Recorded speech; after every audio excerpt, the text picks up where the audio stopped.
What is your mission? What is your purpose? Why are you here? Now, for an unbeliever, somebody who doesn't recognize God, they may be asking this question in a different way. They might be asking like philosopher, mathematician, scientist G.W. Leibniz famously asked, why is there anything at all? But once we know that there's a God, once we know that he is triune, three persons, one God, so three who's, one what, and God the Son stepped down into our life, took on flesh, walked this earth, and he died and he rose again for us. We trust in him, we get saved, and then we go, well, now what? Because as Christians, we're not instantly beamed up, right? It's not like Star Trek. We don't get beamed up. We are still here. Why are we still here? What role do we have as Christians in Visalia, in this country, in our family, in our job? I want you to keep these things in mind, and I also want you to keep what Peter says in 1 Peter in mind. But you are a chosen race, a royal priesthood, a holy nation, a people for God's own possession, so that you may proclaim the excellencies of him who has called you out of darkness and into his marvelous light. We're to continue our chapter by chapter, verse by verse study in Luke. We're going to look at chapter 9, just the first 10 passages. And we're going to look at a group of men who are sent out. Now, if you haven't been here throughout our study of Luke, it's okay. This is actually a very good place to just pick up and start. But anytime that you pick up or meet somebody, you're going to kind of pick up in the middle of their story. And so any Sunday that you come in here, there's going to be context that maybe you missed, just like anytime you meet a new friend, there's going to be context about them, their history that you're going to find out later. So don't let that intimidate you. You can, of course, go back and look at some of that context because it's on our Facebook and YouTube, things like that. But we might mention it as we go. But we're going to read all 10 verses, and then we're going to go slowly back through them and just look at some things that we can see in the text. Luke 9:1, and he called the 12 together, and he gave them power and authority over all the demons and to heal diseases. And he sent them out to proclaim the kingdom of God and to perform healing.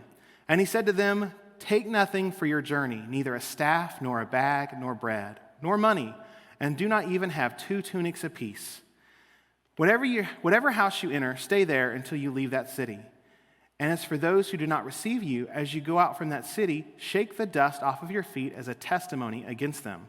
Departing, they began going throughout the villages, preaching the gospel and healing everyone. Now Herod the Tetrarch heard of all that was happening, and he was greatly perplexed, because it had been said by some that John had risen from the dead, and by some that Elijah had appeared, and by others that one of the prophets of old had risen again.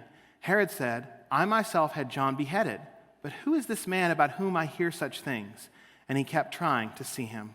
When the apostles returned, they gave an account to him of all that they had done. Taking them with him, he withdrew by himself to a city called Bethsaida. Now, I was recently reading about a famous Christian leader's life. And I read it in this book, The Rise and Fall of Movements by Steve Addison. Now, you guys know I think every Christian should be continually learning and growing, and that includes pastors. So I'm with a group of pastors every Thursday morning, and we continue our education together as we dig in. This is the book that another pastor friend, he's going to seminary. This was actually one of his textbooks. So all the pastors in the group, we got to read this. And even though this was a familiar story, I got to read about a gentleman named John. And just connecting with this passage, it gave me a fresh desire to follow in the footsteps of Jesus, the apostles, and those like this gentleman named John who really radically impacted our country. So this guy named John, he reluctantly attended a Bible study on the book of Romans. But it ultimately changed his life. As the teacher was discussing how God changed a person from the inside out, he started feeling a tug in his heart. Now, eventually he would go on. Outside of this book, we know that he would go on. He would get ordained as an Anglican. But it was really when he met a group of Christians from this tiny denomination you probably never heard of called the Moravians that he got him just this burden on his heart to go out and share the gospel with people. And so Addison picks up with some kind of discontentment that this guy named John was seeing. He was looking around and he was seeing that there was lots of people in churches and there was lots of people outside of the churches and they weren't interacting very well, and the people outside of the churches needed the gospel. And he desired that they would come to know Jesus, but not just because he was hearing about these big revivals elsewhere, not just kind of a flash in the pan, they hear about Jesus and nothing ever happens. He wanted them to come to Jesus, and he wanted them to be discipled and actually mature. He wanted to connect those two dots of evangelism and discipleship. And he began to undertake a radical approach. He noted that the common people were less likely to attend church, and so he went to them. He would go to markets, he would go to cemeteries and parks. He would even hold 5 a.m. before work Bible studies and invite people that didn't typically go to church. He would include, as the group grew, leaders from other denominations trying to forego that whole, you're this denomination, you're that denomination. He'd forget that and say, let's just work together. They would meet outside of churches, and they would do, they called it societies is what they called it, Bible study societies, things like that, so that they could work around kind of a strict church in his home country. And he would, despite loving tradition, he actually decided that it was clear that the Bible was the only standard of truth and the only model of pure religion, so he would have his brother write some new music and things like that, and he would change arrangements, and he trained his students as he sent them. He didn't wait for them to get a seminary degree or anything like that. He trained them up, and wherever they were, he was instructing them to share what they knew.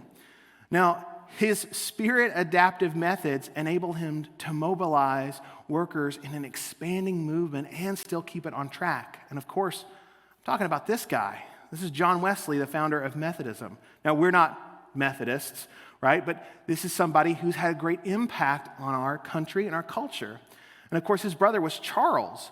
And every movement has multiple people involved in making it work.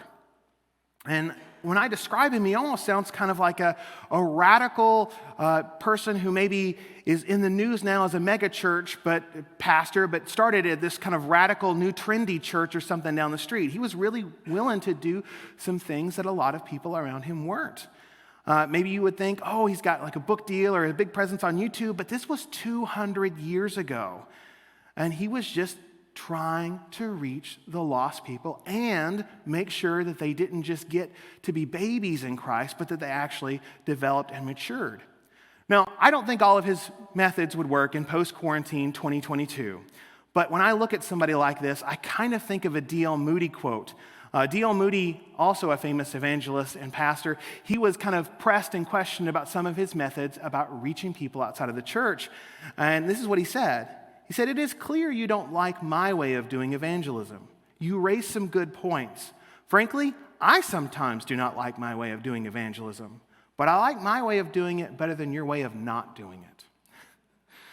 So John Wesley's movement, it was largely picked up by a guy named Francis Asbury, and Asbury College was kind of near where I grew up.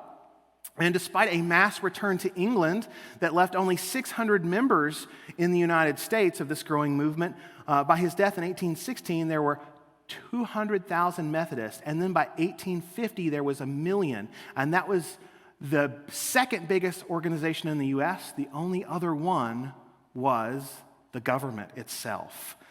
And this is intense because we look at Methodism today and it's splitting apart and breaking and all this stuff. We see that there's these movements where people are sent out and then things go crazy and go haywire. And that's part of this book that I'm reading with this other group of pastors is how do we prevent that? How do we stay on track as churches that exist for a long time? How do we continue to reach out and keep some of that fire alive? Or as one of my mentors said, Wayne Kent, he was talking about kind of denominational fights 20 years ago. And he said, lots of us that are of the broader restoration movement, if you don't know what that means, like we're not trying to be denominational. We're trying to focus and be like the early church. And he said, you fought for your theology. Now what are you going to do with it? And that's been the call for the last 20 or so years. And so there is this passion to, hey, we've been around a long time, but we still have a mission. How do we make sure we stick to that mission? And I thought of that as I thought about this passage because it was passages just like this that encouraged John Wesley to go out and Charles Wesley to go out and people to support them as they did so, to reach all those around them. So let's go back and let's go a little slower, starting in verse 1 again. And he called the 12 together, and he gave them power and authority over all the demons and to heal diseases. Now the 12, we typically call them the 12 apostles, but they are also called just Dodeca, the 12. And that is because there are other apostles out there like James and Barnabas and, of course, Paul that come along a little later. Now, an apostle just means sent one. So not all apostles lowercase a are apostles capital A, and that's kind of how we often divide the two. So these are a special set of 12. They were Jesus' closest disciples. They were among several other disciples. We'll see later that there's a group of 70 that are sent out. But they here are Jesus' closest students. And even among them, we see that there are 3, Peter, James, and John, that are extra close. And they're sent here with authority and power. Now, this power, it comes from the word dunamis. It's where we get the word dynamite. But that actually has caused some confusion in the past 50 or so years, maybe even longer, because sometimes there is an idea in that, dunamis, dynamite, that means the power God gives is explosive, and it gives this impression, or sometimes is used as an excuse for spectacle that is inappropriate. See, God is also a God of order, and we don't want to, and I know I gave this message in a past Christmas, we don't want to overemphasize the gift instead of the one who gave the gift. Okay, those gifts have a purpose, and they should not distract us from the one who gave those gifts. And so we need to be careful with that. Dynamis can also just mean ability. It's actually the same word that we read about last week in Luke chapter 8, where the woman with the issue of blood touched the hem of his garment and power went out. Okay, now it wasn't like there was some, flailing or weird noises or bright lights and all this kind of stuff. It wasn't like that, but it was power. So let's not play with that word or use that word as an excuse for some kind of excess that actually is distracting. Doesn't mean boringness as boring as possible is the best either, but I have seen that used for an excuse for extravagance.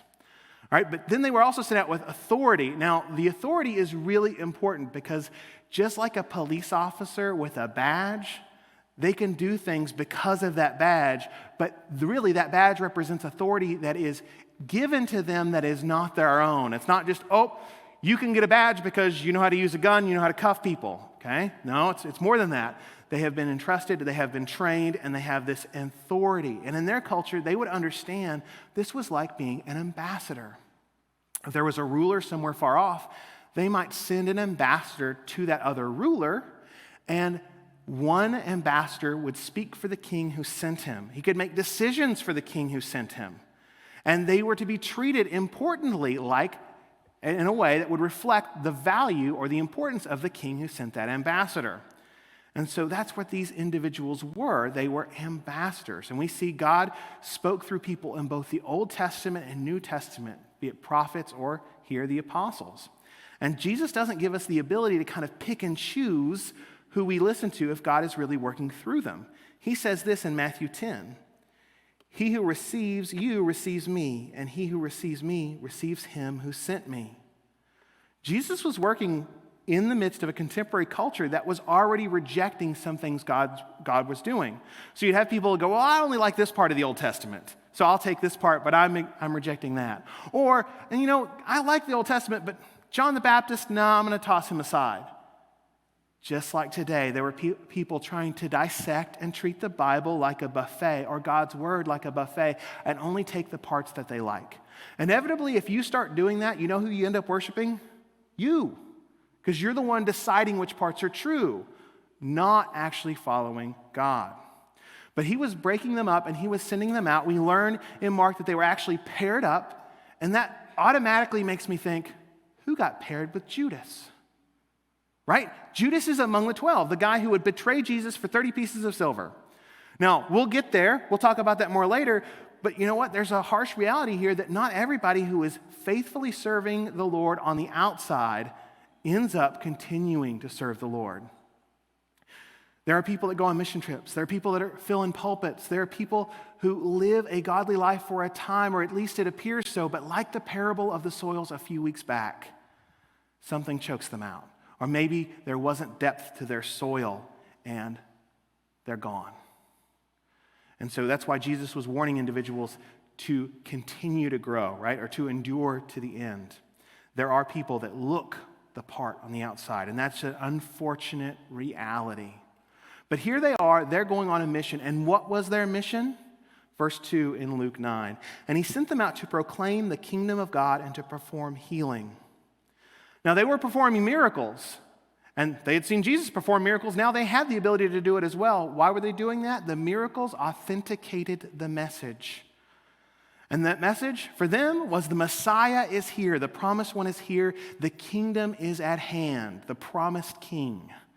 Now we have a little bit more detail now. We can share the gospel or the good news, and we can say, good news. Jesus is the King of Kings. He is the forgiving King. Regardless of what you have done, accidental or intentional, you can place your trust in him and he will wipe out that debt. He meets us right where we are. He heals the broken. He loves the unlovable. He gives purpose to those who lost, and he empowers us to serve him and one another.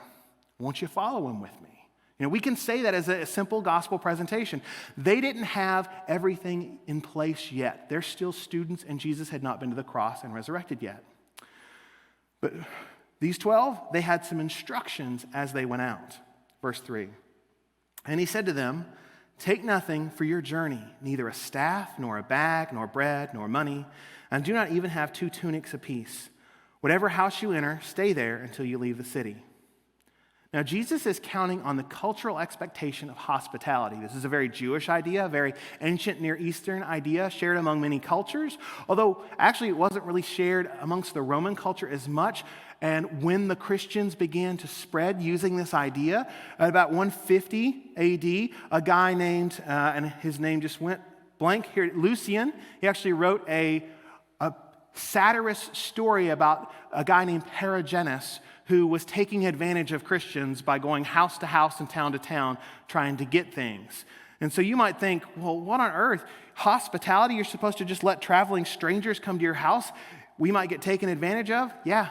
You know what? They knew that. In fact, the Didache, early writings of the apostles, actually warned if a traveling teacher came through and you were obedient to God and you let him stay in your house, and after 2 or 3 days he didn't work, well, then it was time to kick him out. All right, he can move on. So they were aware of this, but there was an expectation because there weren't hotels, there weren't, all these other places that they could stay, and not everyone maybe had family, that's where you'd go first, that yes, traveling strangers would be welcome in your house. And Jesus was counting on them going into these towns. They would go to a marketplace, usually around the gates of the town or the city, and they would look for a place to stay. And if somebody had a room, somebody had an availability, they would say, hey, come and stay here.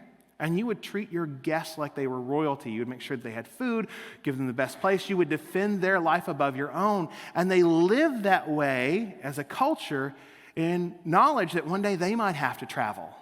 And so there was I will take care of this person as I would like to be taken care of kind of attitude. Now, they're sent out, and Mark 6 and Matthew 10, I almost inverted those, cover the same event. And some see a contradiction in the list of instructions, but it's really simple. You're not supposed to take an extra staff. If you have one, it's okay. And that's where they see some kind of contradiction, but we're not going to go read through that. Jesus is wanting them to travel really light. That's the idea. Go now, and I will meet your needs. Now, some see this as a prescription for all mission trips or all evangelism. Like, you just go out there unprepared, and God's got you. You don't have to take anything with you. You don't have to think things through. You don't have to have any kind of strategy. You just go, and God's got you the whole time, and He'll take care of all of your needs. Well, let's fast forward and look at Luke 22, verse 35. And he said to them, when I sent you out without money belt and bag and sandals, you did not lack anything, did you? They said, no, nothing. And he said to them, but now whoever has a money belt is to take it along. Likewise also a bag, and whoever has no sword is to sell his coat and buy one. For I tell you that this which is written must be fulfilled in me. And he was numbered with the transgressors, for that which refers to me as a fulfillment. They said, Lord, look, here are 2 swords. And he said to them, it is enough. So he's sending them out later, and things are going to change. First time, hey, don't take anything to defend yourself. Don't take any supplies. Next time, hey, I'm going to the cross. You're going to have to go about your normal life as you're spreading the gospel. Now, this time, when you're going out, you need to take some self-defense mechanism, right? Like a sword, some of these other things. And that was a particular type of Jewish sword that was commonly used to defend against robbers when you were on the road. And so we see this different pattern here in how they're supposed to go out. Not every mission trip is the same. Romy right now is on a mission trip to Mexico. And I believe her mom is with her as well, and little Zion. And they're going out there, and some of the money that we made getting pied in the face at our fall festival is actually going to help with the ministry they're going to see.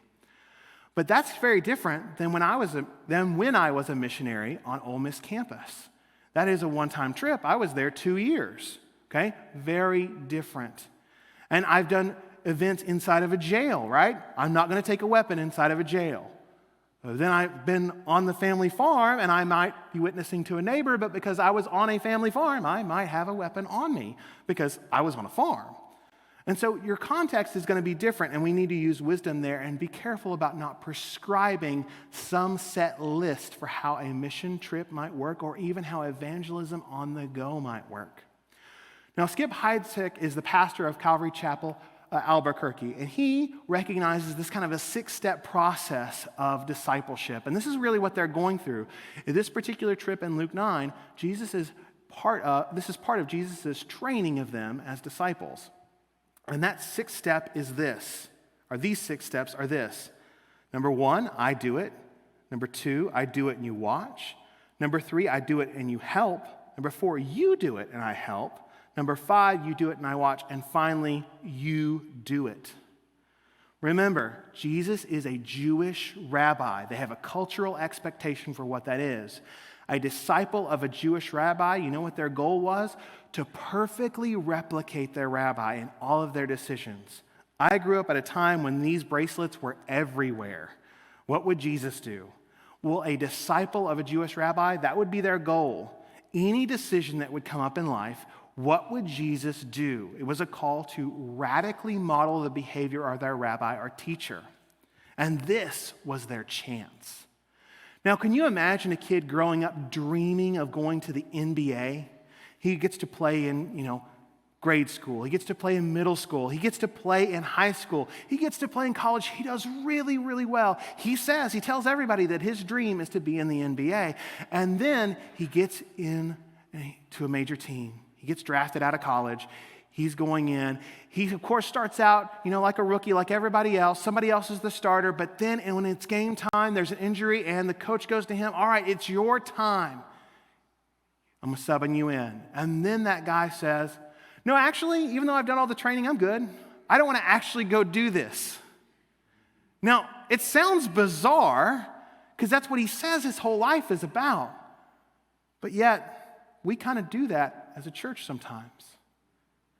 Our whole life, if we're really following Jesus, we're supposed to be modeling his behavior. We're supposed to be more and more like him.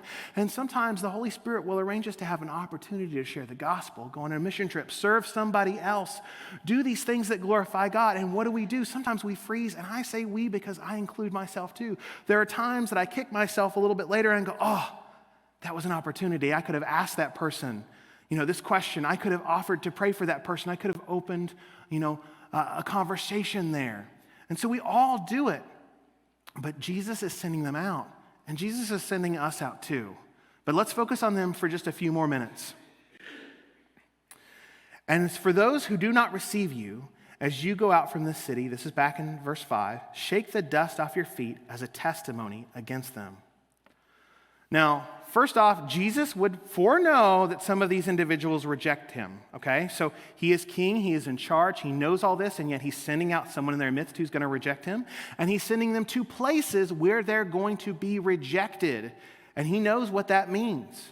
But we have a standing order for all Christians to go out, that's called the Great Commission, and share the gospel, make disciples. But here they're going out there, and they're going to encounter some people. And they're going to do this action of shaking their dust off of their feet when they're rejected. And that sounds a little weird to us. Well, it all is a very Jewish idea, and it evolves from something that theologians today, popularized by Michael Heiser, call cosmic geography. And so I want to take you back to kind of explain, well, what's dirt got to do with it? I want to take you back to Deuteronomy 32, starting in verse 7. And this time, even though I use NASB 95 normally, I'm going to use the ESV. I think they get it a little better here, a little more accurate. Remember the days of old. Consider the years of many generations. Ask your father, and he will show you, your elders, and they will tell you, when the Most High gave to the nations their inheritance. When he divided mankind, he fixed the borders of the peoples according to the number of the sons of God. But the Lord's portion is his people, Jacob, his allotted heritage. If you don't have an ESV, even if you have an NASB 95, or if you have a King James, it might say sons of Israel. There are some manuscripts that say that, but it doesn't make a lot of sense. The older stuff and the things that are translated from the older stuff, like the early Greek Septuagint, the Dead Sea Scrolls, all that says sons of God, and it's actually what it should have said. So there are some things floating around out there that some translations will use that I think is inaccurate. But why does it say the sons of God? Well, in the short version here, what we typically call fallen angels, there were these groups of people that really wanted someone else to worship them, and they wanted to take over for God. And there was also this group of humans, most of them, right, in rebellion. And so they deserved each other. God said, fine, you want to worship somebody else? You want to be worshiped? Bam, here you go. You deserve each other, and let's see what happens. Meanwhile, I'm going to take this piece of land, this dirt, Israel. I'm going to open up Sarah's womb. I'm going to make my own people. And I'm going to show both groups that I know how to be God, and none of you do. And that's what he did. And then when we had the Jewish people, and the Jewish people understood that this is where God was working. Not that God wasn't God over the entire earth, but that this was a special place. That's why in the Old Testament, Naaman the Syrian, whenever he was healed by Elisha, that he would take dirt from there with him, from Israel with him, so that he would pray on that, because he wanted everyone to know, I belong to the God of that place. And really, that's the God of everywhere. And that was a really important factor in the way that the Jewish people saw the world around them. When they would go into towns where people worshiped other gods, as a way of saying, I have nothing to do with their false worship, they would shake the dust off of that place when they came back into Israel, or when they came back into their town. Now, Jesus is instructing his disciples to do something very interesting. Where are they going? They're going to Jewish towns. And yet he's instructing them to shake the dust off their feet when they leave if they're rejected, as if they had gone into pagan territory. This is a judgment. We see a continuing, ongoing judgment based on how they reject. Remember from Luke 8, we'll go ahead and read it, verse 18. So take care how you listen, for whoever has, to him more shall be given, and whoever does not have, even what he thinks he has, shall be taken away from him. So just like Romans 1, just like that C.S. Lewis quote that I love to paraphrase, that there are two types of people, those to whom God says, fine, have it your way, and those to whom say to God, God, thy will be done. I butchered that, but you get the idea. Some people are telling God, I'll do whatever you want, and some people are saying, no, God, I want my way. God will say to those people, fine, you have your way. And that is what's happening here. They're shaking the dust off their feet because it wasn't their genetics or their Jewishness that saved them. If they were not allegiant to God, they were showing their rejection and their true loyalty. And so they were shaking the dust off as condemnation that this isn't really God's people here in this town. And this was so important to the early church that we see this repeated in Acts 13 when Paul and Barnabas did the same thing to Pisidian Antioch. Now there's two Antiochs, okay? But Pisidian Antioch is the one where they were rejected, and it is now in modern-day Turkey. So let's continue reading. Departing, they began going throughout the villages, preaching the gospel and healing everywhere. Now Herod the Tetrarch heard of all that was happening, and he was greatly perplexed, because it was said by some that John had risen from the dead, and by some that Elijah had appeared, and by others that one of the prophets of old had risen again. Herod said, I myself had John beheaded, but who is this man about whom I hear such things? And he kept trying to see him. And Jesus was tactical in whom he let know about him. Now, the Bible covers several years here in the New Testament where Jesus is beginning his ministry, but it's not covered evenly. Things are going to ramp up. So this is towards the end of Jesus' ministry. We're approaching now at this point, things are going to accelerate approaching the cross. Now, Jesus had in the Gentile territory of the Decapolis told the man who was once called Legion, hey, go tell everybody. But here he recently had said, hey, don't tell anybody about me raising this girl from the dead. So he is selective about how much information is getting out there because he doesn't want them to push him towards the cross just yet. But now it's time to ramp things up. He's going to allow these disciples to go, which is a good reminder that one person can't do it. Jesus worked through people, right? So we certainly should work better as a team, and we can spread the information, spread the gospel further. Now this is Herod Antipas, and he is amazed. And this is really a compliment to John. He thought, all right, I've got that religious troublemaker out of the way, and yet God has raised up another one. Because, of course, John was just paving the way for Jesus. And so they are on mission here. And then they're going to give an account to Jesus for their mission work. When the apostles returned, they gave an account to him of all that they had done. Taking with him, he withdrew by himself to a city called Bethsaida. Now, we're going to go through Bethsaida and what goes on there in a couple of weeks, maybe at the beginning of the year. Certainly not next week. We're going to pause for a bit. But remember what verse I started with, 1 Peter 2:9. But you are a chosen race, a royal priesthood, a holy nation, a people for God's own possession, so that you may proclaim the excellencies of him who has called you out of darkness into his marvelous light. You too are sent. You know how I know that? I know that because I've read Matthew 28. Let's read Matthew 28, 18 and down.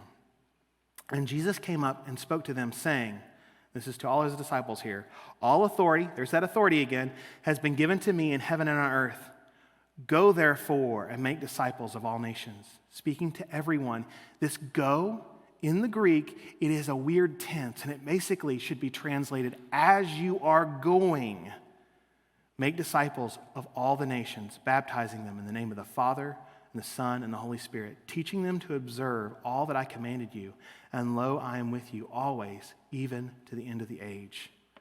No, you might not be sent on a mission trip to Mexico. You might not be sent to little villages in Israel, but you know what? You are sent. You are sent to the grocery store. You are sent to the dentist. You are sent to every restaurant you go to. You are sent to your job.